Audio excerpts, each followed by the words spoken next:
High court में 5 महीने की बाद की तारीखें लगती थीं और तारीख वाले दिन तितली परी के साथ गुरुद्वारे में रुकती थी।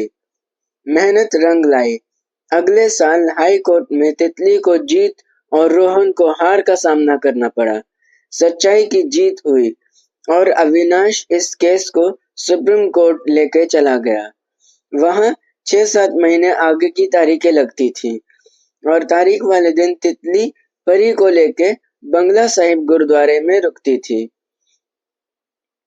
उस हार के बाद रोहन और दूसरी बीवी के झगड़े बढ़ने लगे और दूसरी शादी से एक 5 साल का बच्चा भी हुआ था। एक दिन दूसरी का बर्थडे था और रोहन उसको विश करना भूल गया। इसी बात का मुद्दा बना के वो फिर से रोहन से लड़ने लगी और जोर से चिल्ला के हंगामा करने लगी।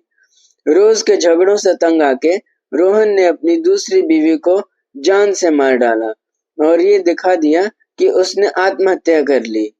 दूसरी का परिवार भी वहां पहुंच गया। पुलिस ने जांच शुरू कर दी।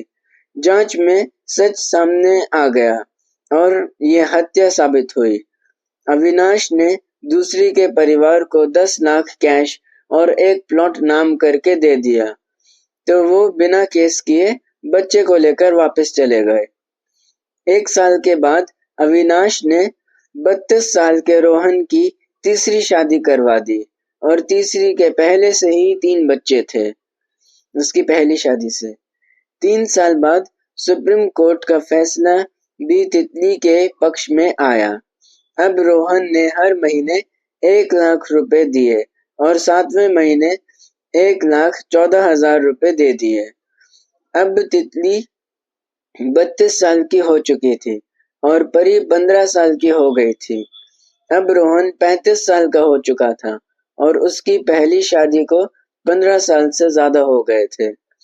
अब परी 9th क्लास में पढ़ रही थी और जिंदगी में पहली बार तितली ने इतना पैसा एक साथ देखा था।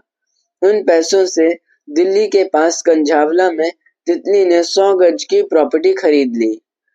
वो एक भैंसों का तबेला था जिसमें 1 रूम सेट सीमेंटेड था और बाकी कमरे गारे में चिने हुए थे। छत खाली थी और उस समय वहां ज्यादा लोग नहीं रहते थे। वो सुनसान इलाका था और जो भी वहां रहते थे वो भी अनपढ़ गंवार थे। तितली ने ये मकान राम कुमार कासवान नामक व्यक्ति से खरीदा था और शेर सिंह पूनिया प्रॉपर्टी डीलर था। उस मकान की बिजली की तारों में मीटर से पहले कट लगे हुए थे जिससे राम कुमार बिजली चोरी करता था। उस मीटर में भी टेम्परिंग हुई थी, तो तितली ने साफ कह दिया था कि ये मीटर और तार आपकी हैं, मैं नया लगवाऊंगी। राम कुमार बोला कि पेमेंट के बाद रजिस्ट्री होगी और फिर मीटर चेंज करवा लेना। सारे पैसे मकान खरीदने में ही खत्म हो गए। उसको अपने लायक बनाने और रजिस्ट्री करवाने के लिए पैसे नहीं बचे, पर उसने सौदा करने से पहले अग्रीमेंट और पैसे देने के बाद फुल पेमेंट के कागज बनवा के ले लिए थे।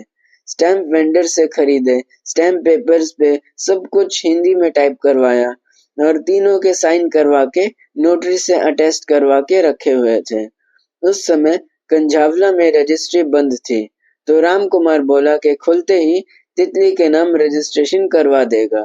तितली ने सोचा कि ठीक है, तब तक कंस्ट्रक्शन भी हो जाएगा और पैसे भी इकट्ठे हो जाएंगे।